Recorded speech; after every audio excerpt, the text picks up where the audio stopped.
The DeVos, just what a wonderful family. I mean, it is just such a pleasure and a privilege for us to get to know you, and we're so excited about being part of your family.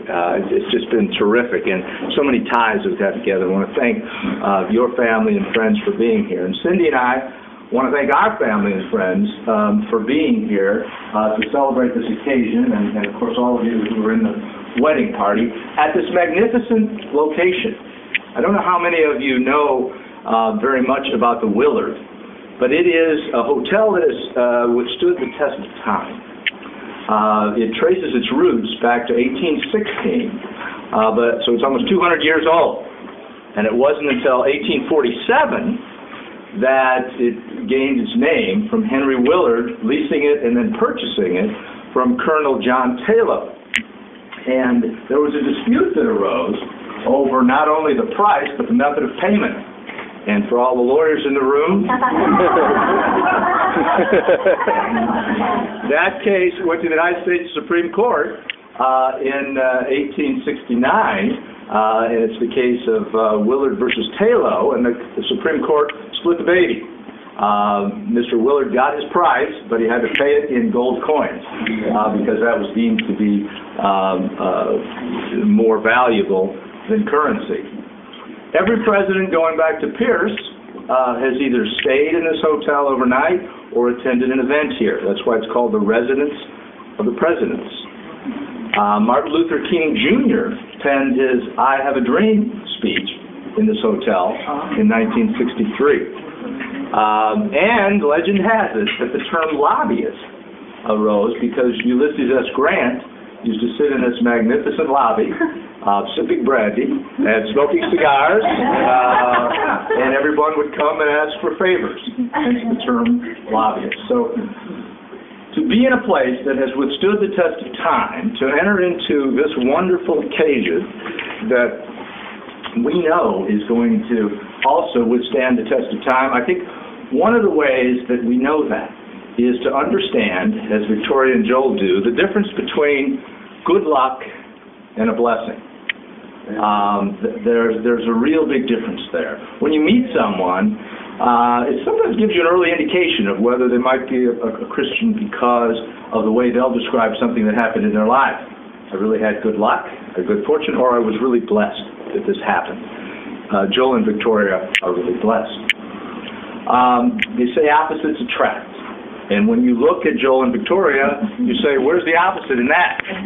This cute couple who could be on a wedding cake together, who are business nuts, who are self-disciplined, who are very well educated, intelligent, dedicated to their family and friends, and they have a wonderful passion for the Lord.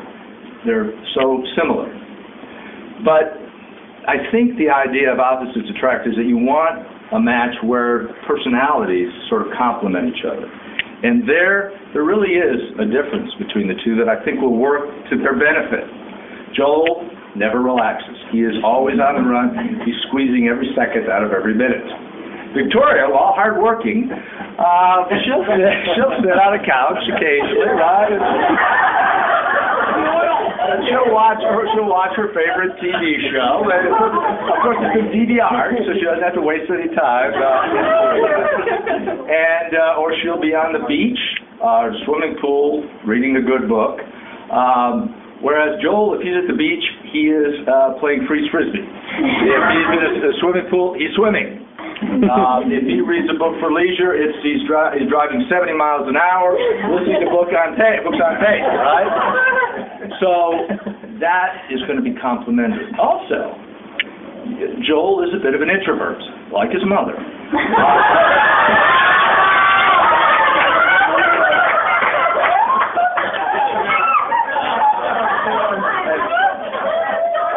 So he is loath to ask even family and friends for any favor.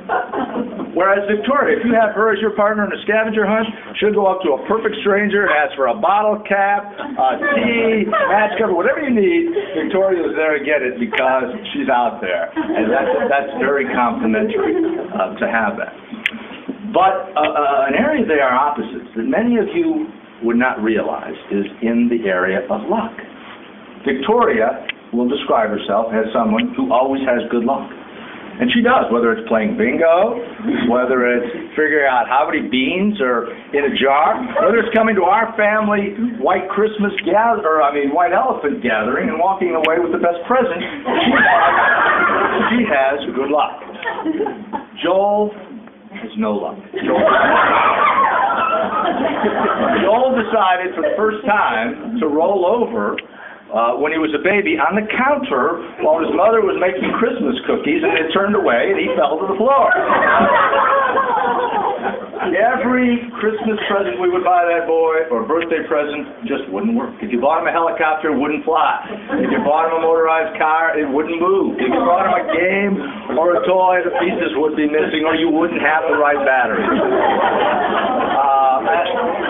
Even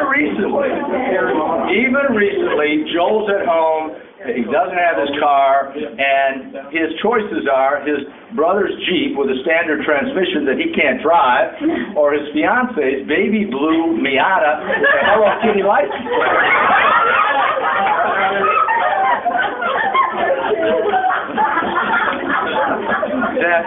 that he doesn't want to drive. And of course, whose flight was canceled coming to D.C.? Joel's. You wouldn't want to, and it wasn't reinstated. When Joel's flight was canceled, it was canceled. So Victoria, he's going to need some of that luck. So here's Victoria with all this luck and Joel without it. But what's wonderful about them both is that they're both incredibly blessed. They were blessed to meet each other. I mean, what an incredible, some would say coincidence. We know better that they ever met. It wasn't while Joel was at University of Virginia. It was while he was at the White House that they met. It was just the perfect time for both of them. They're blessed to love each other. They just have such an incredible, warm, passionate love for each other. They're going to be blessed to be married to each other. And they're blessed because they know the difference between luck and blessings. They know what it takes to have a long, successful marriage, something that withstands the test of time.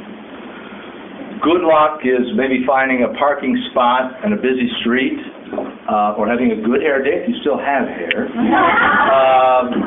But a blessing is having God in your life touch you in ways that will advance His kingdom on earth. Amen. Finding the right job. They did it. Finding the right person.